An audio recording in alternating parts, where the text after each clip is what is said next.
Hello everyone and welcome back to another session of Bloodborne PvP and another weapon showcase. This time I am using the Amygdalan arm, and I've got to say, it's nice to be back recording. I was able to get this video recorded and edited and everything, and my laptop died on me. But I'm back, my desktop is now working up and all ready to go. So we're gonna get these videos done. So, enough of that, let's get started with the Amygdalan arm, guys. So this weapon requires 17 strength and 9 skill in order to wield. It has an A scaling in strength, an E scaling in skill, and a C scaling in arcane. For me, the attack rating of this weapon is around 590, with a physical base at plus 10 of 160 and an arcane base of 80. So, that's nothing about the basic info with the weapon. Let's get started with some info on the first form. So the first form, when this weapon is in its hammer mode, it is interesting to say the very least. So it has some short range, medium speed smashing R1s that if people actually try and just stand there and trade with you and you got the first hit, you'll just keep stunning them. It's kind of silly, but it is what it is. The R2 attack, when it's not fully charged, is a very wide sweeping high damage R2. And it can do some good work, especially if you unlock with it. It can catch a lot of people off guard, especially if they're trying to dodge sideways around you. And when you do fully charge it, it has a pancake, and it's got a follow-up, which is awesome because it's very reminiscent of the stone great axe from Dark Souls 1. So you smack down, and then you do a really strong uppercut up, the ground sort of flies up with it. It's really cool looking. It looks pretty much like the exact same animation, as a matter of fact. So, it is what it is. Now, when you're in your secondary form, you have two wide slashing R1s that cover about 270 degrees in front of you and on your side.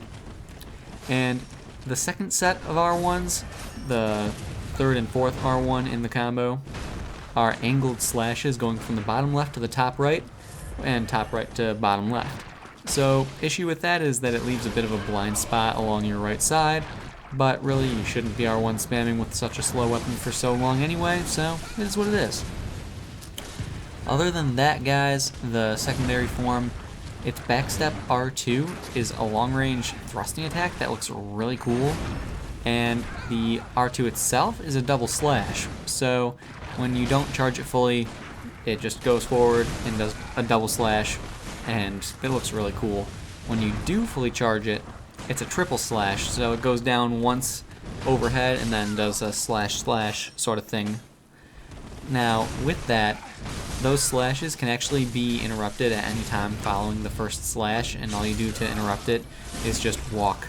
You just let go of the left analog, or rather you just hold the left analog stick in any direction and you just walk.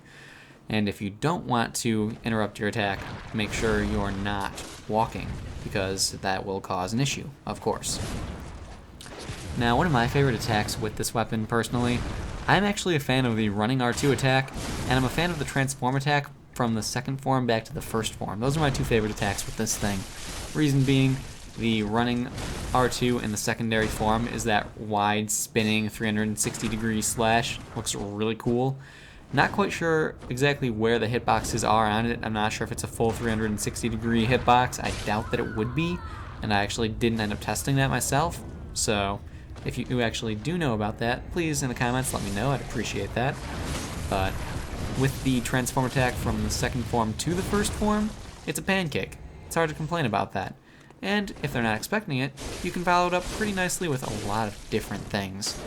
So, aside from that, let's get started with the pros. So, of course, the wide slashes in the second form can catch people off guard, especially if you were primarily using the first form for a decent portion of the fight. And unlocked works very well when you're in your secondary form. Now, as far as interrupting your attacks in the secondary form, the double slash and triple slash, that can be used very effectively to mix up your combos and just change the way that you're doing your thing.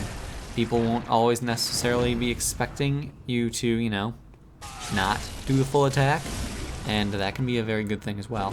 And I've only had it happen a few times, but I've had it happen where I interrupt the attack to walk forward, and the person still actually takes damage, which is pretty cool, although a little bit glitchy and not in any way, shape, or form reliable, so it is what it is.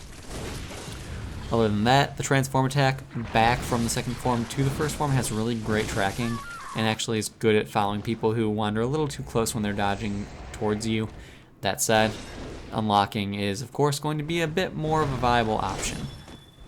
First form R2s are great when unlocked due to the wide swing, I mentioned that earlier, and all first form attacks have a higher stagger than the second form attacks, which can be very good if you're fighting someone whose weapon is a bit larger and, you know, you're fighting someone who's using the Holy Blade or something along the lines of that.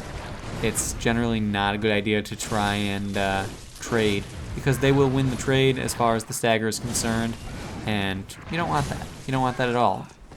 Which is why secondary form doesn't really do too good in some cases. It's got the reach, yes. It's got the wide-angled swings, yes. But the stagger that it offers leaves a lot to be desired. So, oh well.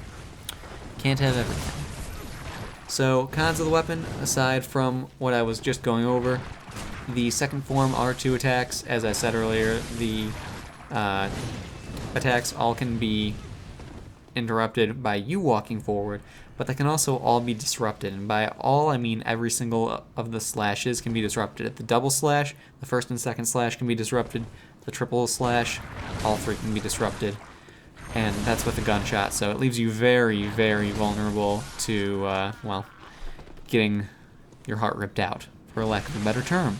Not really a good thing. Aside from that, the first form in general is a bit slow, but like I said earlier, starting off that way can be useful to confuse people, and the second form leaves a bit to be desired in terms of the stagger. It is what it is. But other than that, guys, that's really all I've got for the weapon. So I'm planning on doing the bow blade next. I have it all recorded, but I'm unable to edit it at all because I don't have any editing software that will work with it.